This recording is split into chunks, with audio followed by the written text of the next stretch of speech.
Hello everyone, welcome back to my channel, welcome back to another day of my weight loss journey. আজকে সকালবেলা উঠেই প্রথমে আমি ওয়েটটা মেপে নিলাম। অ্যাজ ইট ইজ আছে, আমি আগেও বলেছি গ্র্যাজুয়ালি এটা আস্তে আস্তে হবে, এটা কনসিস্টেন্ট থাকতে হবে, তাহলেই রেজাল্টস পাবো। সো প্রথমে আমি আফটার ওয়েট মাপার পর আমি খেলাম আমার মর্নিং ড্রিঙ্ক, যেটা হচ্ছে জিরা ওয়াটার। তারপরে আমি চলে গেছিলাম স্নানে। আজকে ছিল আমার হেয়ার ওয়াশ ডে। তারপরে আমি দেখতেই পাচ্ছ পুজোটা করে নিলাম। পুজো করার পর আমি বসে পড়লাম স্কিন কেয়ার করতে। আর যখনই স্কিন কেয়ার করতে বসলাম ভাবলাম যে তোমাদের সাথে একটু শেয়ার করি আমি কী করে আমার স্কিন কেয়ার করি।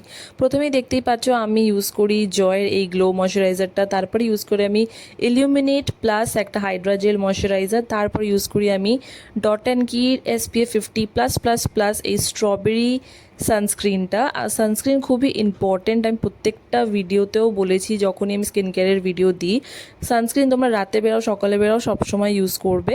তারপরে এটা হচ্ছে আমার হ্যান্ড ক্রিম, যেটা তোমরা দেখলে।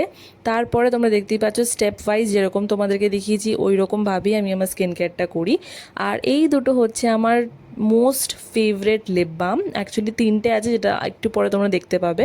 তারপরে কিউটিক্যাল অয়েলটা আমার চোখে পড়ে গেল, তাই একটু অ্যাপ্লাই করে নিলাম। অনেকদিন পর অ্যাপ্লাই করলাম, আমি খুব রিয়েলি ইউজ করি।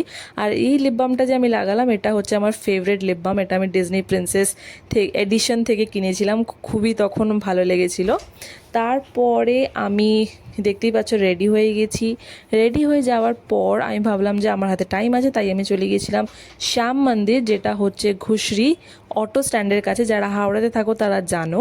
তারপরে শ্যাম মন্দিরে গিয়ে ওখানে পুজো দিলাম। দেখতেই পাচ্ছ ঠাকুরের জন্য চকলেট, তারপরে রোজ, তারপরে একটা বাঁশি নিয়েছিলাম, ইতর নিয়েছিলাম, যেটা আমি আবার নিয়ে এসেছি পুজো দিয়ে। তারপরে তোমরা সবাই দর্শন করে নাও খাটু শ্যাম বাবার। তারপরে কিছুক্ষণ ওখানে বসে ওখান থেকে বেরিয়ে পড়লাম। আর বেরিয়েই দেখো কতটা লেভেলের জ্যামে আমি ফেসে গেছি। বাট স্টিল আমি লেট হইনি আমার ক্লাসের জন্য, বিকজ আমি হাতে টাইম নিয়ে বেরিয়েছিলাম। আর তোমরা সবাই জানো আমার কলেজ কালীঘাটে। সো কালীঘাটে আমি পৌঁছানোর জন্য মেট্রো করেই যাই। প্রথমে হাওড়া ময়দান থেকে মেট্রো ধরে স্প্ল্যানেড, স্প্ল্যানেড থেকে কালীঘাট। আর আজকে দেখতেই পাচ্ছ কতটা ভিড় আছে মেট্রোতে।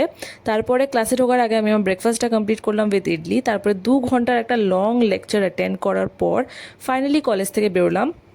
কলেজ থেকে বেরোনোর পর একটা ফ্রেন্ডের বাড়িতে গিয়েছিলাম, আমাকে অনেক দিন ধরে ডাকছিল তাই জন্য গেলাম। তারপরে ওখানে গিয়ে গেলাম এয়ার ফ্রাইড চিকেন। আর ও এত ভালো চা বানায় তাই আমি রেজিস্ট করতে পারিনি, চাটা খেয়ে নিলাম। আর রাতে ডিনারটা কমপ্লিট করলাম উইথ দিস ম্যাক্স ফ্রুট।